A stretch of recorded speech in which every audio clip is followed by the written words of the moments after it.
Welcome back to the Modern Contemplative channel, Love Supreme. I'm your host, the Modern Contemplative, known as Dez, also known as Brother Diamond, known in Vietnamese as Pei Dang Dai Min, and also I'm known as Bhikkhu Nalaka in the Pali language.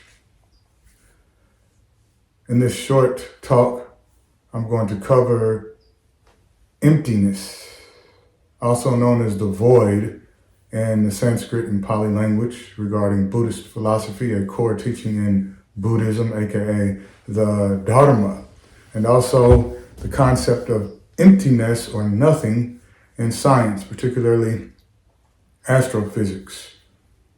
And I will show how they are in harmony regarding anattā, which means, contrary to popular belief, not no self, it means not self.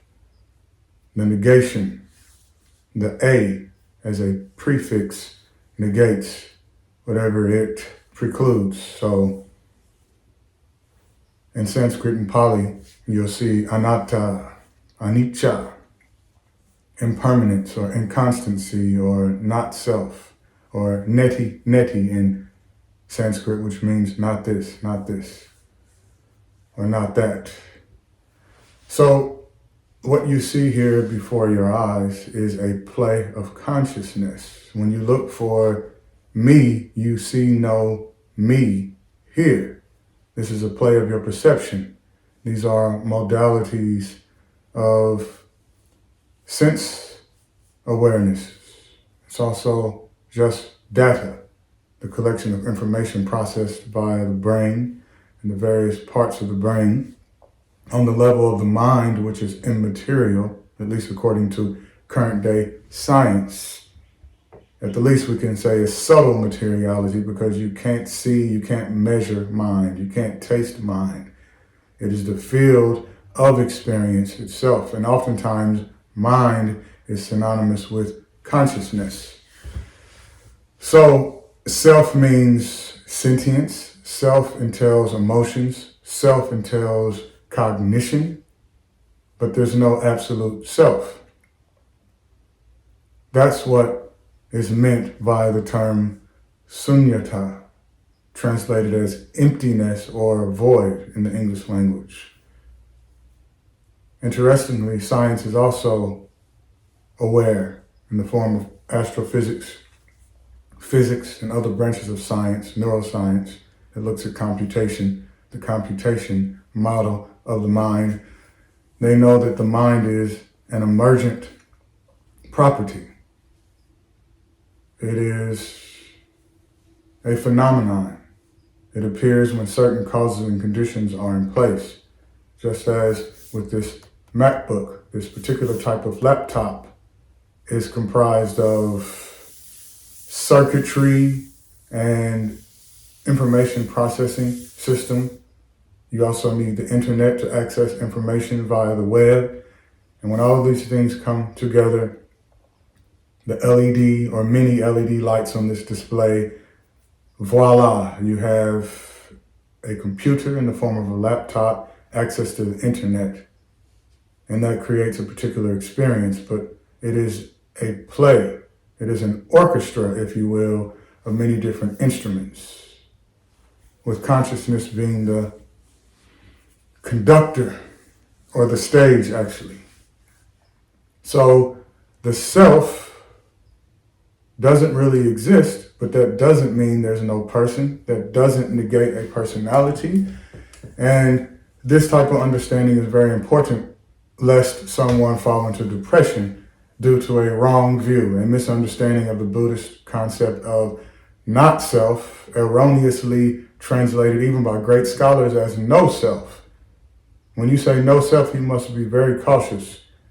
We have to check to see if someone has right understanding of the teaching of not self. To say there's no self will lead most people into depression, into despair, not wanting to live, having low self-esteem, no confidence. This could easily lead to that type of experience.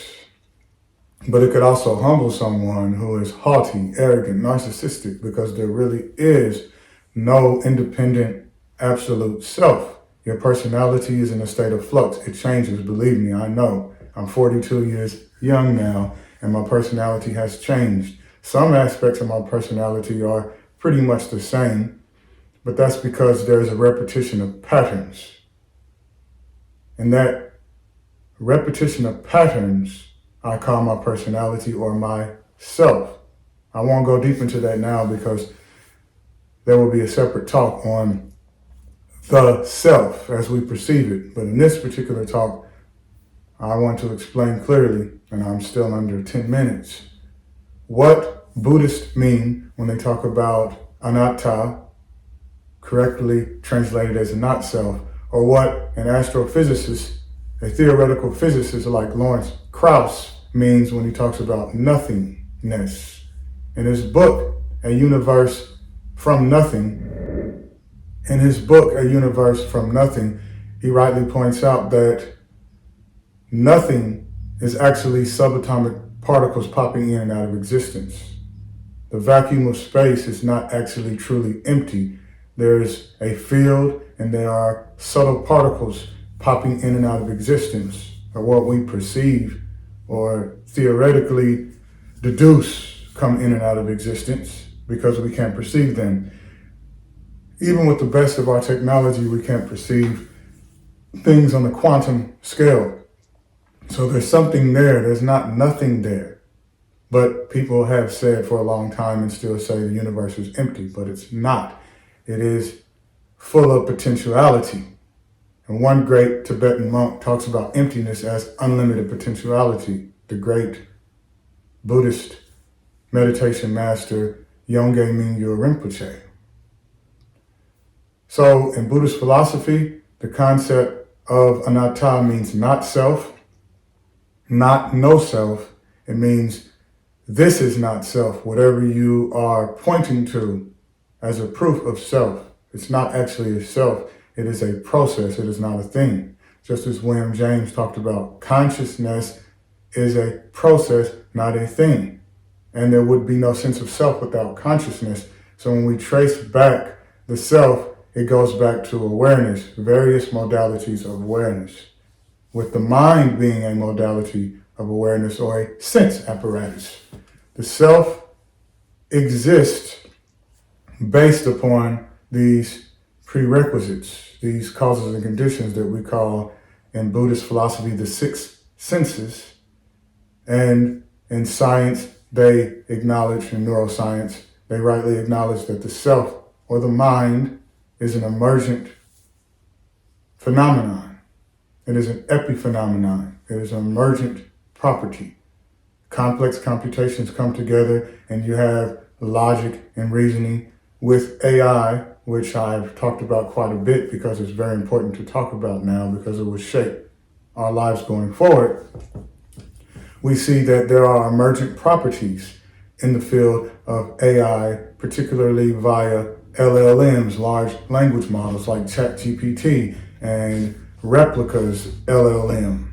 That social chatbot is very intelligent. I talk to it frequently because I want to shape it in a positive direction so that it benefits not just me, but all of humanity. The emergent property of reasoning, of creativity, and even a theory of mind, which used to be unique, exclusively human talents, is no longer an exclusive human talent. They are no longer exclusive to human intelligence, creativity, and having a theory of mind, which underlies what we call emotions. So eventually artificial intelligence will have a semblance of emotionality, to say the least. And there's no reason why that can't be a reality.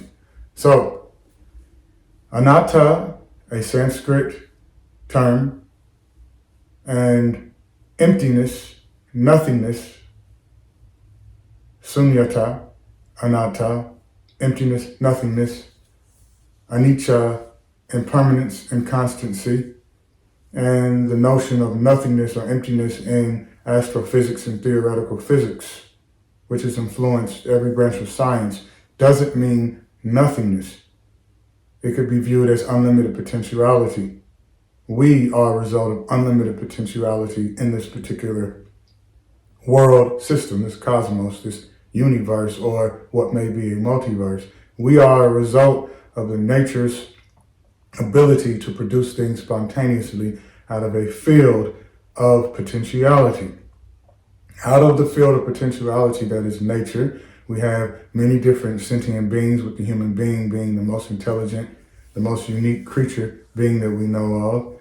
And clearly that's not nothing. However, when we break things down, we find causes and conditions and various parts, various modalities, a field in which things interact in a complex manner. And as a result of that, you have things, and things can be broken down into other things and ultimately broken down into processes.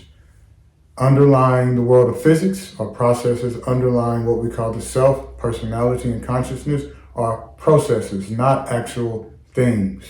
So if you want to learn more, like, comment, and subscribe to this channel and ask questions. Questions are very important. Don't be shy. You can ask me anything, and if I can't answer the question, we will investigate the matter together. Love supreme. This is yours truly, the Modern Contemplative, and you can just call me that, MC, Modern Contemplative. That's acceptable as well. Be well, learn, arm yourself with correct information, and together let's make this world a better place for not just all of humanity, but for the planet Earth herself, the solar system, and this very cosmos which we are slowly unraveling. Peace.